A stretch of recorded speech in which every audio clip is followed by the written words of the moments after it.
Hello friends, previous క్లాస్లో మనం improvement in food resources అనే చాప్టర్ స్టార్ట్ చేసుకున్నాం. అండ్ దాంట్లో మనం ప్లాంట్స్ని కంప్లీట్ చేసాం. ఈరోజు మనం యానిమల్ హస్బెండరీని కంప్లీట్ చేద్దాం. యానిమల్ హస్బెండరీ అంటే హస్బెండరీ అది కాదండి. యానిమల్ హస్బెండరీ అంటే యానిమల్ మేనేజ్మెంట్ అనమాట. ఎలాంటి మేనేజ్మెంట్ చేసుకొని మనం యానిమల్స్ నుంచి మనం ఎక్కువ ప్రొడక్టివిటీని పొందగలం అనేది యానిమల్ హస్బెండరీ అనమాట అండి. దీంట్లో మనకి టైప్స్ ఏంటంటే అండి, క్యాటిల్ ఫార్మింగ్, దీంట్లో మనకి క్యాటిల్ ఫార్మింగ్ ఒకటి ఉంటుందండి, పౌల్ట్రీ ఫార్మింగ్ ఒకటి ఉంటుంది, ఫిష్ ప్రొడక్షన్ ఒకటి ఉంటుంది, బీ కీపింగ్ అంటే తేనెటీగ ప్రొడక్షన్ కూడా మనం చేసుకుంటాం అనమాట. మొత్తం ఇలా 4 టైప్స్ అండి. ఫస్ట్ క్యాటిల్ ఫామ్లోకి వద్దాం. క్యాటిల్ ఫార్మింగ్ అంటే ఏంటంటే అండి, మనకి ఆవులు గేదెలు ఉంటాయి కదండి, అవి మస్ట్ మనం ఆవుల నుంచి గేదెల నుంచి మనకి ఏం కావాలండి, ఎందుకు మనం వాటిని మేనేజ్మెంట్ చేసుకోవాలంటే ఒకటి మిల్క్ కోసం, అంతే కదా. గేదెల నుంచి మనకేమొస్తుంది, పాలు వస్తుంది. సో అలాగనమాట అండి. అదే ట్రాన్స్పోర్టేషన్ కూడా యూజ్ చేసుకుంటాం మనం. ట్రాన్స్పోర్టేషన్ అంటే మనం ఒక చోట నుంచి ఎద్దుల బండ్లు ఉంటాయి కదా, ఎద్దులు, అవి ట్రాన్స్పోర్టేషన్ చేసుకుంటాం. ప్లగింగ్ అంటే లేదండి, ప్లగింగ్ అంటే అగ్రికల్చర్లో మనం వాడతాం కదండి, దున్నపోతుల్ని వాడతాం కదా అగ్రికల్చర్లో, పొలం దున్నడానికి, అది దాన్ని ప్లగింగ్ అంటామండి. ఇప్పుడు టైప్స్ ఆఫ్ క్యాటిల్స్ చూస్తే మనం ఎలాగైతే మనం ప్లాంట్స్లో మనం చూసుకున్నామో ఇక్కడ కూడా అలాగే టైప్స్ ఉంటాయండి. టైప్స్ ఏంటంటే, ఫస్ట్ లోకల్ బ్రీడ్స్ అంటే మన ఇండియన్ బ్రీడ్స్ అండి. ఇవి మన ఇండియన్ బ్రీడ్స్. దాంట్లో ఫస్ట్ ఏంటంటే రెడ్ సింధీ ఒకటి, సాహివాల్, రెడ్ సింధీ అనమాట అండి. నెక్స్ట్ ఫారెన్ బ్రీడ్స్ చూసుకుంటే మనం జెర్సీ, బ్రౌన్ స్విస్, హాలిస్టన్, ఫ్రీసన్. జెర్సీ అంటే మన ఇండియన్ కాదు, మనం జెర్సీ పాలు తాగుతాం కదా, మన ఇండియన్ అనుకుంటాం, మన ఇండియన్ కాదండి, ఇది ఫారెన్ బ్రీడ్ అండి ఇది. నెక్స్ట్ ఏమో బ్రౌన్ స్విస్, నెక్స్ట్ హాలిస్టన్ ఫ్రీసన్. నెక్స్ట్ యానిమల్స్లో మనకి కొన్ని టైప్స్ ఉంటాయండి. అంటే యానిమల్స్ మనం ఎలాగ డివైడ్ చేసుకున్నామంటే అండి, ఇందాక చెప్పాను కదా, మిల్క్ కోసం మనం ఉన్న యానిమల్స్ని ఏమంటామంటే అండి, మిల్చ్ యానిమల్స్ అంటాం. మిల్చ్ యానిమల్స్ అంటాం వాటిని. దాన్ని మిల్చ్ యానిమల్స్ అంటామండి. అదే డ్రాఫ్ట్ యానిమల్స్ అంటే ఇందాక చెప్పిన అగ్రికల్చర్కి కానీ, లేకపోతే ట్రాన్స్పోర్టేషన్స్కి అది వాడుకుంటాం కదండి, ఆ యానిమల్స్ మనం డ్రాఫ్ట్ యానిమల్స్ అంటామండి. అగ్రికల్చర్గా చూసే యానిమల్స్ని డ్రాఫ్ట్ యానిమల్స్ అంటాం.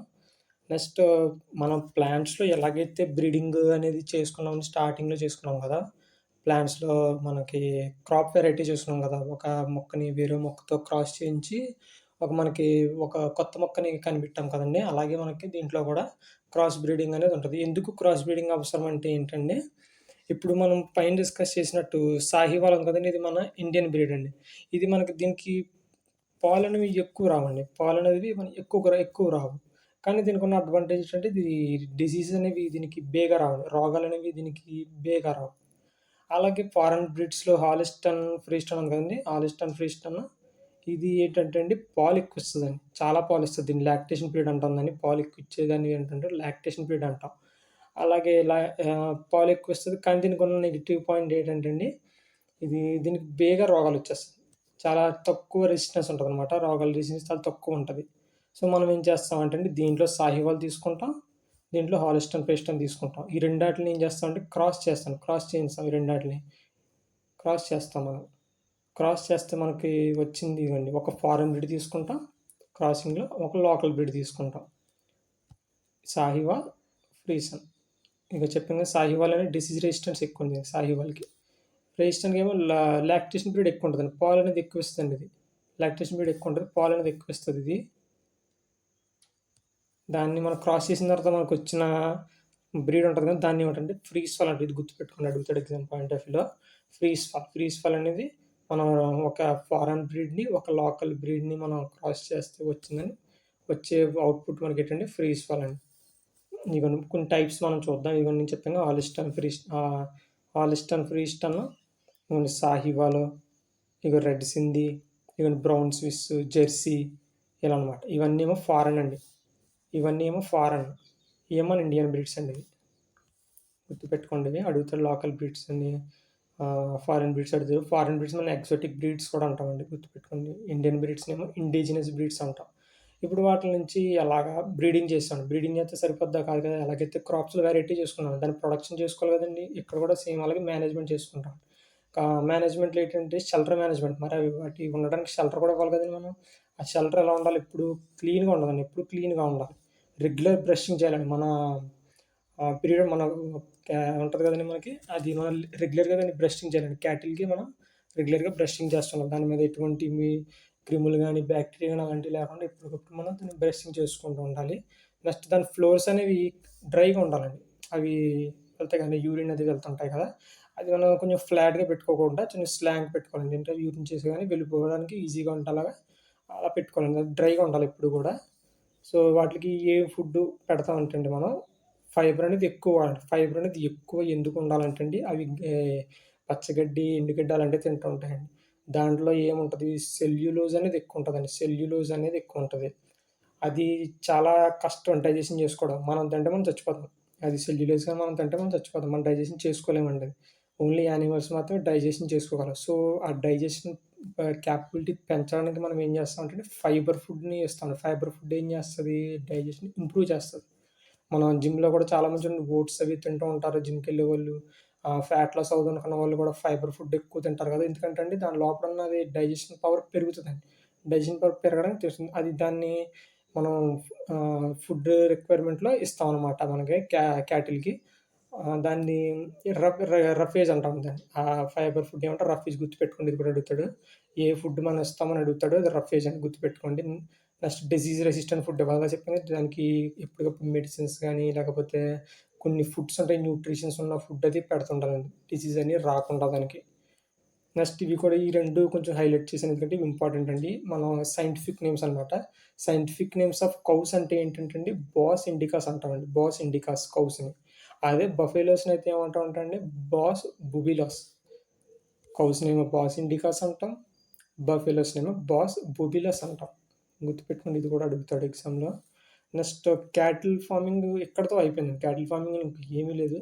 నెక్స్ట్ పౌల్ట్రీ ఫార్మింగ్ అండి. పౌల్ట్రీ ఫార్మింగ్ అక్కడ ఎలాగైతే మిల్క్ యానిమల్స్‌ని మనం డ్రాట్ యానిమల్స్ మాట్లాడుకున్నాం కదా! ఒకటేమో మనం మిల్క్ కోసం, ఇంకొకటేమో అగ్రికల్చర్ పర్పస్ కోసం. సేమ్ ఇక్కడ కూడా అంతేనండి. పౌల్ట్రీలో కూడా 2 టైప్స్ ఉంటాయి. Layers, boilers. లేయర్స్ అంటే ఏం లేదండి. దీన్ని ఎందుకు మనం చేసుకుంటామంటే ఎగ్స్ కోసం అండి. లేయర్స్ అనేవి ఎగ్స్ కోసమే మెయిన్‌గా మనం పెంచుతాం. ఎగ్స్ ఇస్తాయి ఇవి. బాయిలర్స్ ఎగ్స్ ఇవ్వండి. దీన్ని మనం ఎందుకు పెంచుకుంటామంటే మీట్ కోసం పెంచుకుంటాం. మీట్ కోసం. గుర్తుపెట్టుకోండి. లేయర్స్ ఏమో మనం ఎగ్స్ కోసం పెంచుకుంటాం. ఫారంలో ఉంటాయి కదండీ! అవి లేయర్స్ అనమాట. గుడ్ల కోసం పెంచుకుంటాం. నెక్స్ట్ బ్రాయిలర్స్ ఏమో మీట్ కోసం పెంచుకుంటామండి. ఈ లేయర్స్ అని లైఫ్ స్పాన్ అనేది ఎక్కువండి. చాలా ఎక్కువ. ఎందుకంటే గుడ్లు ఇస్తానే ఉంటది అది అలాగా. చాలా లైఫ్ స్పాన్ ఎక్కువండి. బ్రాయిలర్స్ అలా కాదండి. దాని లైఫ్ స్పాన్ మ్యాక్స్ 6-8 వీక్స్ అంతేండి. అది పుట్టిన 6-7 మందలో ఏసేత్తాం. నెక్స్ట్ లోకల్ బ్రీడ్స్ ఇప్పుడు ఆటిల్లో లోకల్ బ్రీడ్స్ ఉంటాయి. దీంట్లో కూడా లోకల్ బ్రీడ్స్ ఉంటాయండి. లోకల్ బ్రీడ్స్‌లో ఫస్ట్ ఏంటంటే యాజిల్, బసారా, బ్రహ్మ, కడక్నాథ్, చిత్తాగోంగ్ గుర్తుపెట్టుకోండి. ఈ యాసిల్ అనేది మనం యూజ్ చేస్తాం బ్రీడింగ్ అలాగే అక్కడ ఎలాగైతే మనం ఇండియన్ క్యాటిల్‌లో మనం బ్రీడ్ వాడాం కదండీ ఇక్కడ సాహివాల్. అలాగే ఇక్కడ ఇండియన్‌లో పౌల్ట్రీలో ఏం వాడతాం అంటే యాసిల్ వాడతాం. యాసిల్ అడుగుతాడు పాయింట్‌లో ఇది. ఎంసీక్యూలో అడుగుతాడు. నెక్స్ట్ బసారా, బ్రహ్మ, కడక్నాథ్, చిత్తగోంగ్. కడక్నాథ్ అనేది ఏంటంటే ఇది చాలా నల్లగా ఉంటదండి. దీని మీట్ కూడా ఎలా ఉంటదంటే దీని దుమ్ములు కూడా ఎలా ఉంటాయంటే చాలా డార్క్ కలర్‌లో బ్లాక్ కలర్‌లో ఉంటదనమాట. దీన్ని మనం అడుగుతాడు which of the following meat is black colour అని అడుగుతాడు. కడక్నాథ్ గుర్తుపెట్టుకోండి. దీని మీట్ అనేది చాలా డార్క్ కలర్‌లో ఉంటది. బ్లాక్ కలర్‌లో. ఇందాక చెప్పాను కదా! ఈ షెడ్ అనేది ఎలా ఉండాలంటే చాలా మేనేజ్‌మెంట్‌గా ఉండాలండి షెడ్. వాటిని దగ్గర దగ్గర పెట్టేసి అది కదలకుండా ఉన్నట్టు అలా పెట్టకూడదు. చూడండి ఎంత డిస్టెన్స్ ఉందో అవి మూవ్ అయ్యేలాగా ఉండాలండి కొంచెం. నెక్స్ట్ అక్కడ లోకల్ బ్రీడ్స్ మాట్లాడుకున్నాం కదా! ఇప్పుడు ఫారెన్ బ్రీడ్స్. ఫారెన్ బ్రీడ్స్‌ని ఎగ్జాటిక్ బ్రీడ్స్ అంటాం చెప్పాను కదా! దాంట్లో ఏంటంటే అండి పౌల్ట్రీలో white Leghorn, black Minorca, Plymouth, Rhode Island red గుర్తుపెట్టుకోండి. ఈ పేర్లు అడుగుతాడు. Foreign breeds which are the following foreign breed అడుగుతాడు.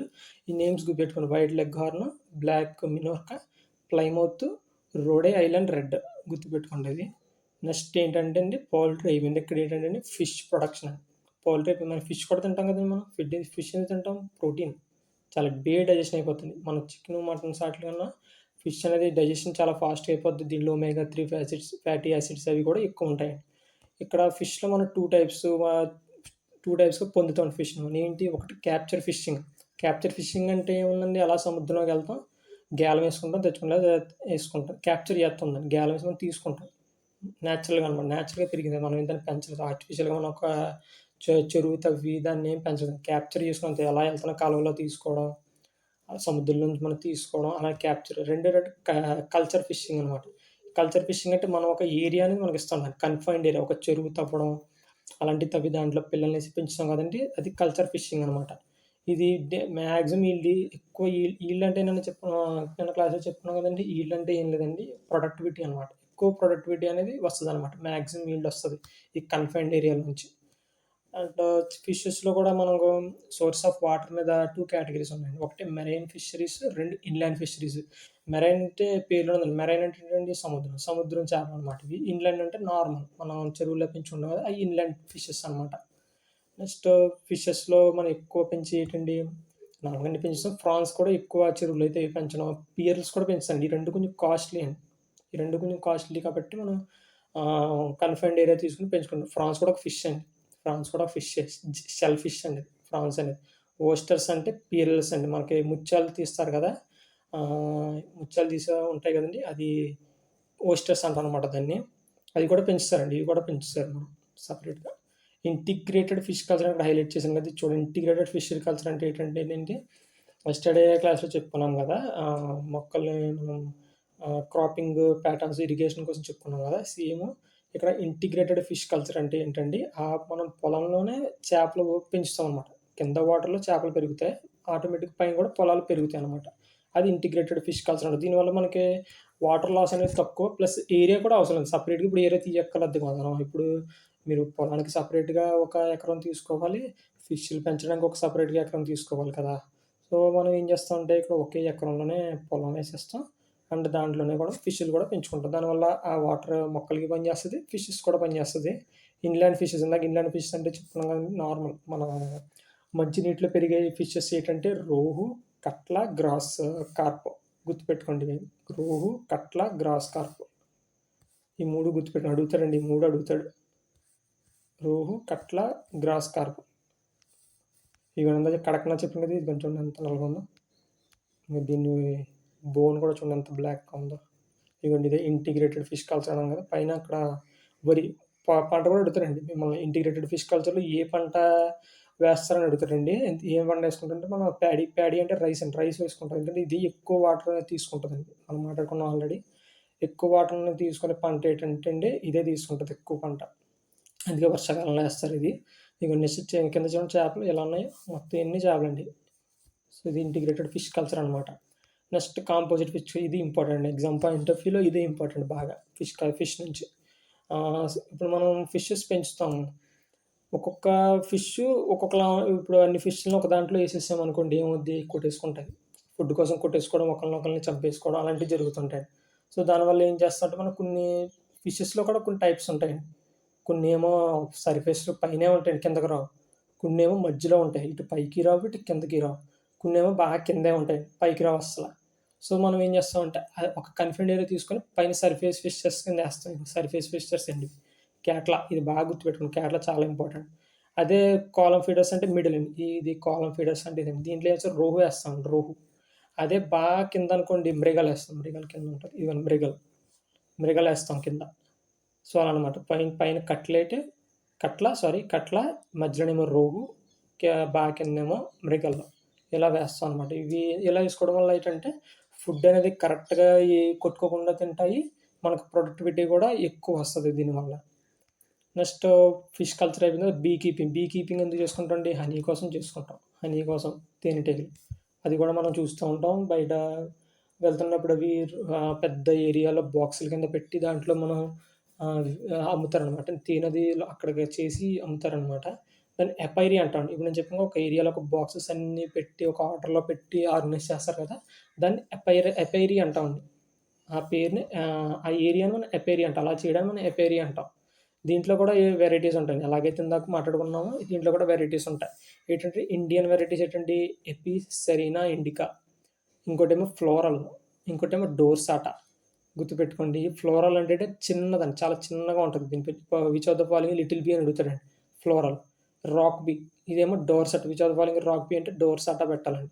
ఇది మనకు నెక్స్ట్ పాయింట్ చాలా ఇంపార్టెంట్ అండి ఇది. Italian bee. ఇటాలియన్ బీ ఏంటంటే మెల్లిఫెరా. ఇగ 2 స్టార్‌లు ఎయ్యాను అందుకే. మెల్లిఫెరా. ఇదే మనం యూజ్ చేస్తాం. మన ఇండియాలో ఉన్న ఇవి యూజ్ చేయమండి మనం. ఇవి యూజ్ చెయ్యం మనం దేనికోసం. ఇటాలియన్ బీ యూజ్ చేస్తాం. ఇటాలియన్ బీ ఎందుకు యూజ్ చేస్తాం అంటే అండి ఇదిగోండి. High honey collection. ఇది హనీ అనేది చాలా ఎక్కువ కలెక్ట్ చేస్తది. స్టింగ్‌లెస్ కుట్టదండి. అంత బేగా కుట్టదు. మనకదే కదా కావాల్సింది. అంత బేగా కుట్టదు. Stay in bee hive beehive అంటే ఏం లేదండి. ఆ బాక్స్‌లో ఉంటది. ఇప్పుడు మా తేనెటీగలు మీరు పెట్టారు. మీరు ఎక్కడికెళ్ళొచ్చారు. అది వెళ్ళిపోతే ఇంకెందుకండి వేస్టే కదా! సో, అది ఎక్కడికెళ్ళదండి. మీరు పెట్టారంటే అందులో ఉంటది బీహైవ్‌లో. అందులోనే చాలా సేపు అందులోనే ఉంటదనమాట. సో, అందుకే మనం ఇదే ప్రిఫర్ చేస్తాం. మెల్లిఫెరా ప్రిఫర్ చేస్తాం అనమాట. ఇదిగోండి ఇందాక చెప్పుకున్నాం కదా! ఇదిగోండి పైన చూడండి కట్లా ఉంది. మిడిల్‌లో ఏముందండి గ్రాస్ కార్ప్, రోహు ఈ మధ్యలో ఉన్నాయి. బిలో ఏముందండి? ఇదిగోండి మృగల్ల కామన్ క్రాప్ బిలో. ఇలా 3 ఉంటాయనమాట. అవి కొట్టుకోవండి. ఆ ఏరియాలోనే ఉంటావవి. నెక్స్ట్ నేను ఎపైరి అన్నాను కదండీ! ఇగో దీన్ని ఎపైరి అంటాం. ఇదిగోండి ఇలా బాక్సెస్ కింద పెట్టి ఇలా పెట్టేదాన్ని దీన్ని ఎపైరి అంటాం.